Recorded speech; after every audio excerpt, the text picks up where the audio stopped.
ఈ ధనుస్సు రాశి వారికి ఈ వారంలో మొత్తం 4 గ్రహాలు అనుకూలంగా ఉన్నాయి. ఎక్కువ సుఫలితాలను, లాభాలను అందుకుంటారు. తృతీయంలో చంద్ర సంచారం వల్ల మనసుకు నచ్చేటువంటి కొన్ని సంఘటనలు జరుగుతాయి. జన సహకారం బాగుంటుంది. అనుకోకుండా చాలా విషయాలు సునాయాసంగా ఈ వారంలో పూర్తి చేస్తారు. సప్తమంలో గురువు సంచరిస్తున్నాడు. జన సంబంధాలు పెరుగుతాయి. సమాజంలో గుర్తింపు, విద్యా సంబంధమైన విషయాలంతా అనుకూలంగా ఉంటున్నాయి. కుటుంబంలో శుభ కార్యక్రమాలు నిర్వహిస్తారు. అష్టమంలో శుక్ర సంచారం వల్ల అనుకోకుండా స్త్రీజన సహకారంతో ఒక కార్యక్రమాన్ని దిగ్విజయంగా పూర్తి చేస్తారు. మంచి ఫలితాలను అందుకుంటారు. విందు వినోదాల్లో పాల్గొంటారు. తృతీయంలో రాహువు సంచరిస్తున్నాడు. జన సహకారము, విదేశీ వ్యవహారాలు, నూతన ఉద్యోగాలు, నూతన వ్యాపారాలు అనుకూలంగా ఉంటున్నాయి. భాగ్యములో బుధ సంచారం వల్ల సమాజంలో ఒక్క విషయంలో మీకు చిన్న అవమానం జరుగుతుంది. అసాధారణటువంటి కొన్ని పరిస్థితులు ఎదుర్కోక తప్పదనిపిస్తుంది. ఆర్థిక సమస్యలు కూడా మిమ్మల్ని ఇబ్బంది పెట్టేటువంటి సూచన కనిపిస్తుంది. ఈ రాశి వారికి ఈ వారంలో ఆది, సోమ, శనివారాలు అనుకూలంగా ఉన్నాయి.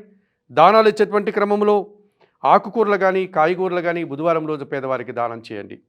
స్తోత్రపారాయణ విషయంలో శ్రీరామ రక్షా స్తోత్రం ప్రతినిత్యం చదువుకోండి. ఆలయ సందర్శన కార్యక్రమంలో భాగంగా ధనుస్సు రాశి వారు సీతారామచంద్రమూర్తి ఆలయానికి వెళ్ళి స్వామివారిని, అమ్మవారిని దర్శించుకోవడం వల్ల మరింతగా మంచి ఫలితాలను అందుకోగలుగుతారు.